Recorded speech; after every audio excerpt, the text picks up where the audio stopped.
So John, in this video, you're going to guide everyone, me as well as the viewers of this class, through a complete process. Right. But I want to go back to your own personal experiences. We talked about how we both use these with clients. And I think often the real test for a person and the methods they utilize to help others is how helpful is it to you in your own life? Mm-hmm. People know that for me, I overcame my fear of flying, and now I love flying. Flew here. Flew to China a couple weeks ago, flying to China next week, going to Tennessee next week. I fly 100,000 plus miles a year. In fact, it was 164,000 last year. Wow. And so I've learned to use hypnosis, time distortion on a long flight. Mm-hmm. I've learned to manage anxiety on a fearful flight. I've learned to simply relax and to tap into my higher self and accomplish things on an airplane. So, you know, the big test for us is, do our techniques work on ourselves? Right. And just this last year, you got the ultimate test. What was your diagnosis, and how is E.F.T beneficial to you, and what was the outcome of the last year? Well, the last year was a trial. I was diagnosed with cancer in August. Went for treatment starting in September, and it was unexpected. There were some precursor physical things before then, a lot of fatigue, things like that. But it was all really kind of a whirlwind. It came like that, and next thing I know, I'm in a hospital, which I wasn't supposed to be in, by the way. I was supposed to get outpatient treatment. Right. And because of a fever, and I was already suffering what they call tumor burden, I was admitted. And I'm not a hospital person, so you have fear of flying, right? Yeah. I have fear of hospitals. Sure. Because to me, hospitals are the Roach Motel. You check in, you don't check out. So after a 30-minute fight with the nurse saying, no, you don't understand, I'm not getting admitted, I was admitted. Right. So right there, I had an issue that I had to start tapping on right away, because I was not functioning too well with that. Not only was I admitted, but I was admitted for 15 days. Right. There was another. And now, when you're in a bed and there's not a lot to do, you start to face things square on. And I had to do a lot of tapping to get me through the anxiety of the hospital stay. I had initially mentioned earlier, our initial meeting was self-hypnosis and the mindfulness, because I knew it would be a useful tool for what I was about to go through. So, and combine the two, which is a fun thing to do, and I'll share that at some point. So as things hit rock bottom physically and then emotionally, I had to make a choice. And that was either to just kind of give up and just let things take their course, whatever that was going to be, or to use my tools and walk my talk. And when the doctor, and I did say this to him when he gave me the diagnosis, and he said, well, this is going to be very difficult, and while the treatment was fairly straightforward, the treatment was awful. It was awful. It was straightforward, but it was awful. It was what chemo is, for 7 straight days, 24/7. So that was a fun 7 days. But he told me, it's going to be a very difficult time. We can get you supports. And I said, with all due respect, I believe this is going to be my finest hour.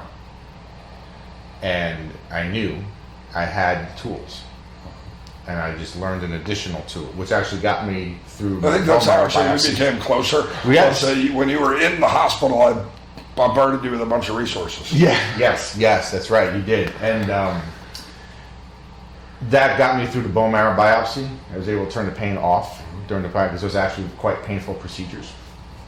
And I only felt pain twice, and that's when he told me I had to tune back in, so he knew where the needle was. Right. So I'm like, okay, you're there, I think. He's like, okay. And I back out, and that was fine. Didn't really feel much of anything. But when it got to gut check time and fighting the fight, and even there's a small thing that they don't tell you. The physical part, all that was bad enough. and the being stuck in the hospital, even though you're surrounded by family members every day, and I was very blessed. I had a lot of great nurses and great techs, and they were really nice to me there. But you have to deal with certain things, like I'm on an oncology floor and 3 people die while I'm there. You hear a code blue, and then you walk the hall the next day and everyone's empty. And you know what happened. So you deal with all that. Then you deal with what's life going to be after this, because there's always that, when is the other shoe going to drop again? Right. Because I'm in remission, thank God. But I don't know for how long. Right. So I am constantly, when things come up on me, I'm constantly doing this. Because that anxiety, that sort of post-recovery anxiety is very real. A lot of people know that I had a stroke about 5 years ago, and what's interesting is yesterday on the airplane, I had a little bit of a headache. So my first thought was, oh my gosh, what if I'm having a stroke in the middle of an airplane on a 5-hour flight? Well, it's a completely irrational fear. Right. People have a headache because you're pressurized at 10,000 feet and you're in coach on a Southwest flight for 5 hours. Of course you have a headache. Mm-hmm. But the first fear is that irrational is when's the other shoe going to drop? Right. And so you found that E.F.T has helped you in the last... maintain and survive. Because you're exactly right. Post-treatment depression is very real, very common, and never mentioned. So all of a sudden you get the report, and I got mine as a Christmas gift. I got it on December 23rd that I was in complete remission. And so of course that, and happy, and we're in the holidays and it's happy. New Year's comes and goes, and then all of a sudden you're left with it. Right. And you're left with that other shoe. You're left with some chemical imbalance from the chemo, by the way. In fact, that was why I said I was coming to Las Vegas and record this, and you said... I couldn't fly at the time. No. I wasn't cleared when we wanted to do this. I wasn't cleared for flight yet. So these tools work, not just because I work with clients with it, but because they were my go-to when there was the ultimate struggle and the ultimate battle. So it's something that I believed in. It's something that I'm desperate to share with as many people as possible because of that. If I didn't have these tools, if I didn't have some other tools, I don't know, honestly, what it would have ended up what as. the result would have been. Right. Now, as we go through a basic process here, can you guide us all, guide me, guide the viewers here, just through a basic process from sort of start to finish? Yes. And you can explain along the way if you want to, or you can just go through the process and come back and explain later. I'll leave it up to you. Okay. Now, I'm going to set kind of a pre-frame here for this, and that is, you've probably seen videos all over the internet with this. And like I said before, there's a lot of variations. So what I'm going to ask you to do is suspend everything you've seen about it and just take the instruction here at value. Because I'm trying to stick as close as possible to what's called the timeless E.F.T principles that Gary Craig had put forward. So you'll see a lot of people skip things, but I'm going according as close as I can to gold standard for a reason. Because you really need to get that fundamental. And a lot of people on the internet, I mean, you go into YouTube and you put EFT videos and buckle up. Welcome to today's YouTube EFT video. I am better. Yes. Yeah, I mean, you see all kinds of stuff. Right. And honestly, the majority of that is not too solid in its information. Right. Which was another thing that piqued my interest when we even started these discussions about doing this, because the need is real for quality instruction. Sure. So I'm going to ask you to suspend what you think you know and what you think you've seen, and just take this at the face value that we're giving this to you, and then we can take it from there. And then you'll see how it all meshes out as I get through more theory and stuff later on. But first, and this, by the way, is something that you can model in your practice. if you're a therapist or a hypnotherapist. You want to get the person to experience it as quickly as possible, because that's how you're going to sell it to them. Because it is the convincer. Right, exactly right. Because again, you'll have plenty of people like myself that were, are you kidding me? Like, I thought you were a real therapist. Not the bone in the nose, kind of therapist. But so when you say you want to try this with them, you want them to experience it as quickly as possible. And don't theorize on it. Don't get into the stuff that we'll get into later, because you need to know it for the fundamentals. But let the experience be the guide for the person. So I'm actually modeling here what would be helpful to you in your practice to do with this one, right? So what I want you to do now is to take an experience that is mildly upsets you, okay? In other words, I don't want to be treating something that is like extremely traumatic at this point, okay? On video, because we can't interact. Right, I can't de-escalate you from here. I'm going to pick my former jet lag, imagining that I'm still experiencing it. Right, and you that are viewing, pick whatever you want to do. And there is a concept called borrowing benefits. And this actually, I was going to do it later, but as we're going through, I think this would be a good place to do it now. Sure. So a borrowing benefits basically is, you're going to decide what you want to work on as you watch us work on what we're working on here. Now, you're going to pick what you're going to do, and you're going to give it a brief description. So take a second, do that now. Decide what you want to work on, and just 2 or 3 word descriptor for it, and just write that down. So take a second to do that now. Write that down or type that. Or type that. Preferably write it if you could, because let's use the reticular activation systems in the brain to do that better. There we go. This should be a good time for Jeopardy music if we had it. But so take a minute to write it down. Right. So now, once you write it down, this is Final Jeopardy. Perfect. Okay, and hopefully you're done as well. If you're not done, you're writing too much. 2 or 3 words.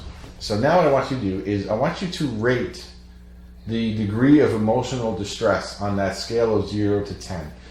The 0 to 10 scale is something we actually call a SUD scale, S-U-D, which is subjective unit of distress. Okay? Subjective meaning is really, no, I'm not sticking a thermometer in his mouth to find out.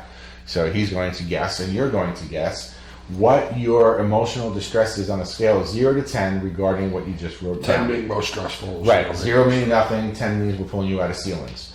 Try not to use a 10 right now, again, because we're just getting started with this, all right? And write down that number as well.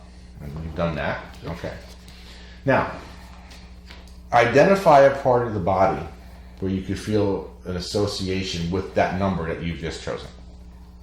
Okay? And write down the body location as well.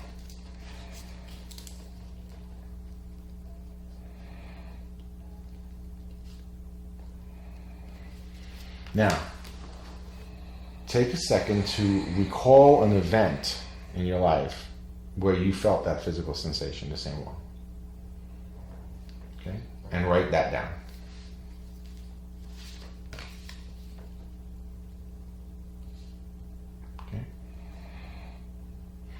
So now you've written this down and you've programmed your subconscious on what you will be working on while we go through what we're going through. And that's called borrowing benefits. And it's extremely powerful in that, again, remember earlier we said about you don't even really need to be told what the person is working on. This is kind of a variation off of that, but same fundamental. Right, because there's no way you can read my handwriting. We have that in common too. That's why we're, I guess, both hypnotists. We have to go into trance to figure out what it was. Okay, so now that you're all set, and you're going to now focus in on what we're doing, but your subconscious is actually going to focus in on what you wrote down. So yeah, see what I did there? I see that. Okay, so now here we go. So focus in on what we're going to be working on. Okay. Right? So the process, I'm going to actually go through it first before you do it, just so you can see what's going to happen in advance. Okay, it's a little bit easier that way. When we start here, we use 2 fingers on the side of the hand. Okay, if you're right-handed like I am, you'll go onto the left side of the left If you're hand. left-handed, you just switch it And around. just switch, okay? And that's called a karate chop point, or side of hand point. Right, ha ha, okay? Now, this here, and when we start tapping here and saying the phrase, that's called a setup phrase. Now, back in the day, setup phrase was primarily used to deal with something called psychological reversal, okay? At this point in time, the gold standard in EFT, according to Gary Craig, does not utilize that concept anymore. Okay, it's taken care of in another way. So the primary thing that this does now is aim what you are targeting. Because that's what you need to do. And as you go through and as you start learning more about the procedures, one thing that will constantly come up is specificity. And you need to be as specific as possible on what you are aiming at to get the most effect. So if you're doing something like this, even though I'm depressed, that is way too global, okay? Even though I feel heaviness in my shoulders and I see darkness in my mind. That's a lot more specific. Or, even more specific, even though I felt darkness in my head and these slump shoulders when my Uncle Tom yelled at me when I was 5. Right. I mean, boom, you hit that and everything will collapse, right? So you want to try and be as specific as possible. Now, because we're just going through the process now, if you aren't that laser targeted at this point, that's fine. But just to understand, this is what this is for, because this is the setup that sets up your subconscious on where the target is going to be, okay? So as we go through this, and I'll say, even though I have and I'll say it just like that because I don't know what you're doing and I don't know what you're doing, okay? So that'll just be like a blank line and you're going to fill in the blank. Blah, blah, blah. Yeah, even though blah, blah, blah, okay? And you'll fill in the blank. So the setup phrase used to be done 3 times. I do it once because 3 times tends to get a little cumbersome, Right. frankly. So we're going to do it once. Then, as you go through the points, and they start at the top of the head. Oh, and we have a chart for this. Yeah, there will be a chart in the handout. PDF directly below this video Right. is actually a PDF of the basic EFT tapping points. Correct. And I start with the top of the head at the beginning. You'll see some where they actually do it at the end, but if you're going to go in a logical flow, you start at the top and you work your way down. Right. So I start here. So you'll start here and you tap in just like this, okay? A couple of fingers, Scout's honor, right? Top of the head just like this. So does it matter if I'm near the forehead, top of the head, or at the hairline? I mean, it's a very forgiving technique. Right. You want to be kind of at the top of the head because that's where the point is, all right? And then you just do about 7 times or so. Don't get hung up on that either, okay? They're guidelines, but don't say 1, 2, 3, 4, 5. And it's just a regular kind of pressure. You don't want to knock yourself out, all right? You don't want to, yeah. Teaching this sometimes to younger children is kind of funny. Like, let's just so you don't need to do that, right? So you start here and you use what's called a reminder phrase. So whatever it is you're working on, you're going to now chunk that down to a word or 2, and that's what you use on each of these points, right? And then the eyebrow point right here. Okay, then the side of the eye right here. Not quite the temple, but right on the side of the corner of the eye there. Just don't poke your eye. Okay. Under the eye, right here. Okay. Under the nose, right here. The chin, about halfway from the lower lip to the bottom of the chin, right there. Okay. The collarbone, right here. Okay, under the arm. For women, it's right where the bra strap goes across. Men's about inch under or so under the armpit. Now, hand points. Side of the thumb. Side of the index finger. Side of the middle finger, or known as the Brooklyn finger. Right. And the side of the thumb. So that's where all the points are. And on each one of those points, as we go through, you'll use that little reminder phrase. So why not the ring finger? A lot of theory about why. Basically, because it's once you've done this, that kind of covers that meridian. Right. Okay. You could, nothing's going to explode. So if you forget, and you do that anyway, Or you have an OCD patient. yeah, it's like, yeah, but I really need to go in order. Knock yourself out. That's fine, and then just do it that way. And again, as you're going through those points, you have to focus on your reminder phrase. Now, the key to that, and this is where one of the larger arguments against why it works gets debunked. Because some will say, well, by doing this, you're just using a distraction, right? Or a pattern interrupt for your NLPers, right? But if I'm consciously focused on it, then I can't be distracted. Right. So that argument's gone. Right. Good luck trying to figure that out. So that's how it's going to work, okay? So now that you know what's going to happen, let's make it happen. Let's do it. Okay? So one more time, just look at what you wrote down, focus on it, focus on the number, know how you know the physical sensations, everything that you're going to get to. Okay? And let's start. Tapping on the side of the hand, even though I have this, I have blah, this, blah, blah, blah, blah. I deeply And completely accept myself. accept myself. Okay? Top of the head, this blah, blah. This, blah, blah, blah. Corner of the eyebrow, blah, blah. This, blah, blah, blah. Side of the eye, this blah, blah, Blah, blah. blah, blah. Under the eye, this blah, blah, Blah, blah. blah, blah. Under the nose, blah, blah, blah. Chin, blah, blah, blah. Collarbone, blah, blah, blah. Under the arm, blah, blah, blah. Side of the thumb, blah, blah, blah. Index finger, blah, blah, blah. Middle finger, blah, blah, blah. Thumb, I'm right, pinky, blah, blah, blah. And take a deep breath. Out. Now, go back to what you're working on and notice what's different.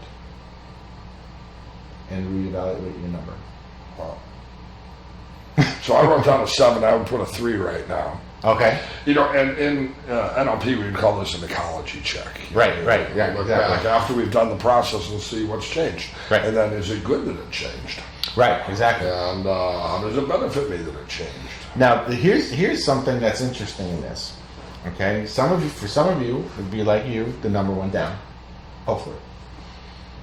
For some, the number stayed the same. For some, the number actually went up. Okay.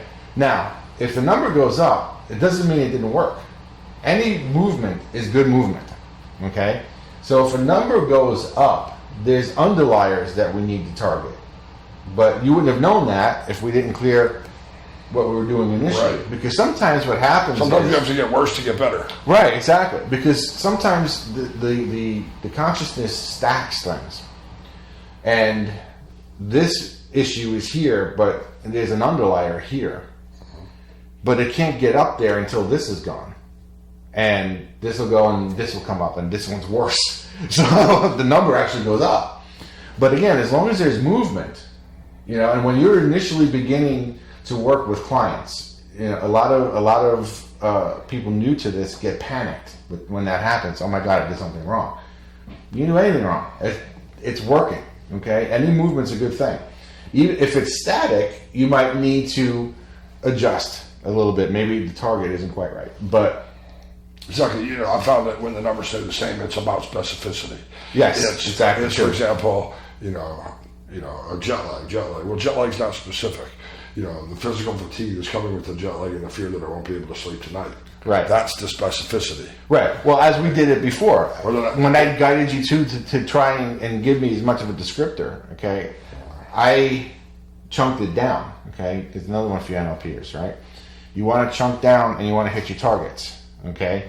I'm just going to throw this out as a little tease, but when you experience our advanced training at another point in time, there's things we use from NLP that will take this light years ahead of what you're doing here. So for now, just suffice it to say that you need to be as specific as possible. And if it's not moving at all, you're right.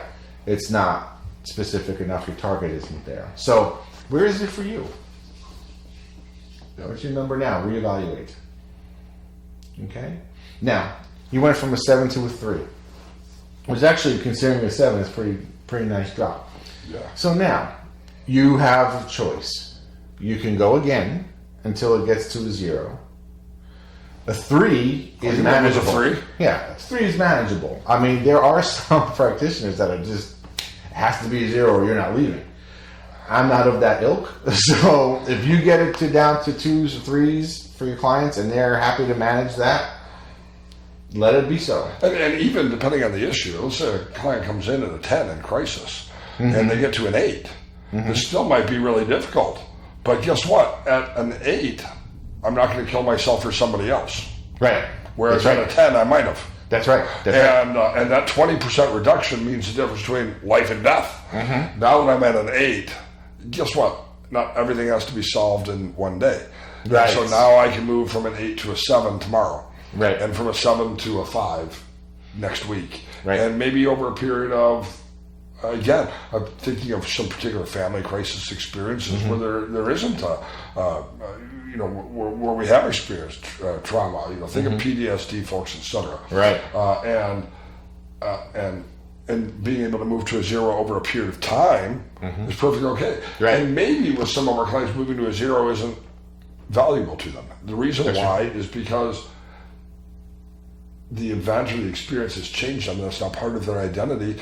And because of where I've been, I can now see how my experience can benefit others. And so I want that to be a part of my experiences. Right. And that's a really important point. I'm glad you mentioned that, because in a lot of stuff you'll see online, and you might know people who have gone through trainings, there's something we call a 1-minute wonder.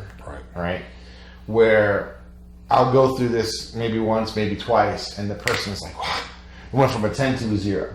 Okay. And it's amazing. It does not happen often. Okay. It doesn't happen nearly as often as some people say it does. All right. So that's why I put that caveat at the beginning. Forget what you've heard, forget what you've seen. Yes, it does happen. Yes, I've seen it happen. I've had it happen to myself, and I've had it happen with clients. And when it does, we all do a happy dance. Yep. But I'm not looking for that.